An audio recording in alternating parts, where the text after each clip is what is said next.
4,000 miles away, Birdpore House still stands.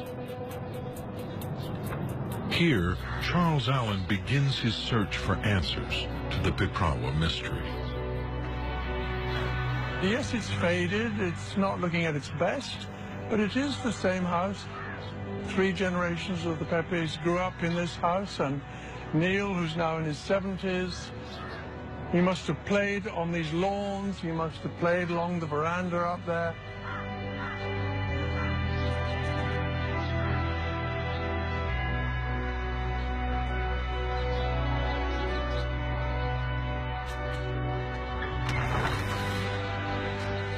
The house was first built by the Pepe family when they arrived in India in the 1840s, during the early days of Britain's Indian Empire.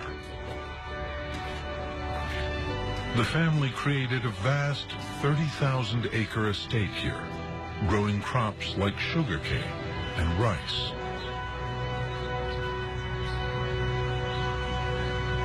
The question is, did the man who lived here in the 1890s really discover the remains of the Buddha? Or was he the victim of a hoax? Or even the hoaxer himself?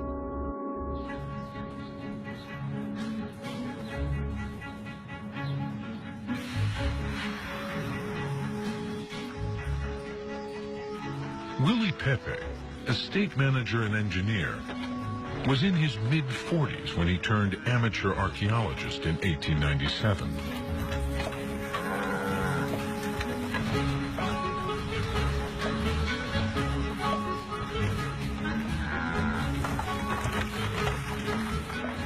The landscape of this part of northern India is low and flat. But at the northern edge of the Birdpore estate is a mysterious mound known as Piprawa.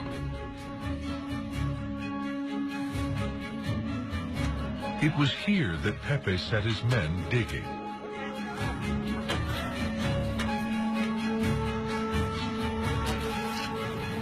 I don't think we'll ever know exactly what motivated William Pepe, but the fact is this was the golden age of Indian archaeology. All sorts of exciting discoveries were being made at this time, in particular the discovery of some lost Buddhist sites, one of them very near here.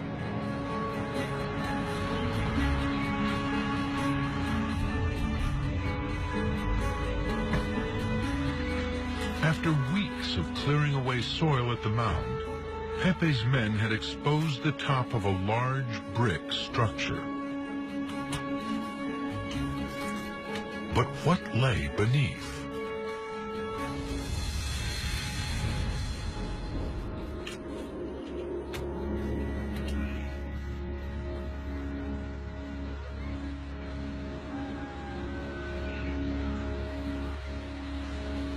This is the Piprawa Stupa as it is today, beautifully restored.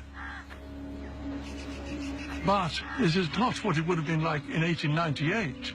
You have to imagine that I would now be standing deep underground because the surface level of the ground would have come about 20 feet above my head.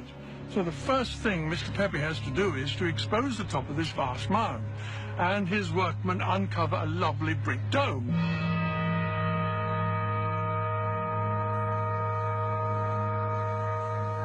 So in January 1898, the first thing they do is run a great trench right the way through the monument.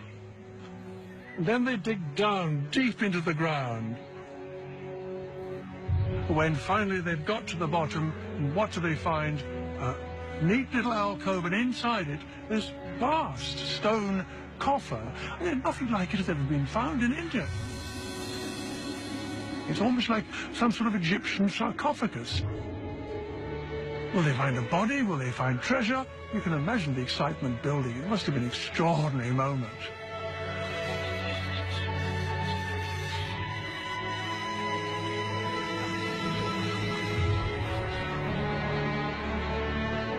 On the morning of January 18th, 1898, Pepe and his men went down into the shaft. This was the moment they had been waiting for. The huge lid, weighing nearly a quarter of a ton, was slid aside, and for the first time, Pepe was able to look inside. He waved his workers back to give himself room and began to remove what he found.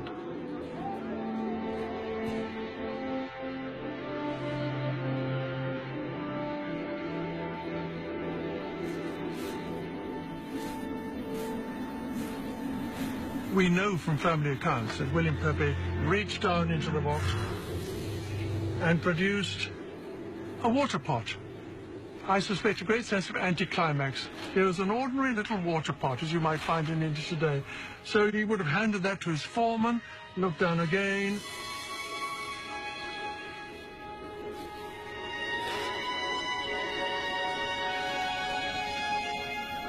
And this time he comes up with a rather beautiful stoneware object, a jar of some sort with a top.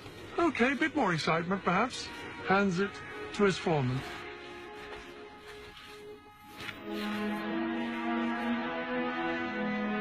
The next pot seemed unremarkable too. A low stone jar with a lid.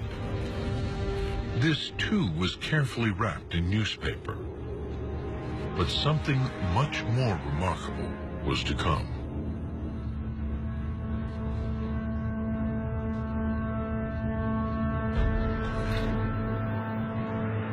It's almost as if William Pepe has saved the best for last, because the fifth time his hand comes out of the box, he is holding a beautiful, shining crystal object. It has a beautiful lid on top in the shape of a fish. And when he lifts the lid off, you can imagine a gasp of astonishment, because it glittered with jewels.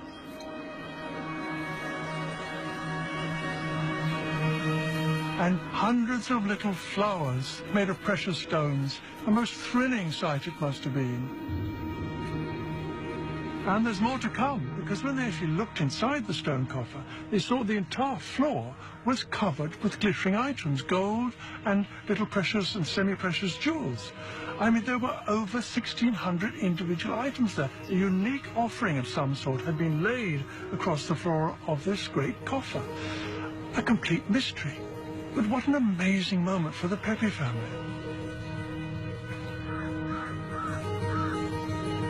The discovery was unlike anything found in India before or since.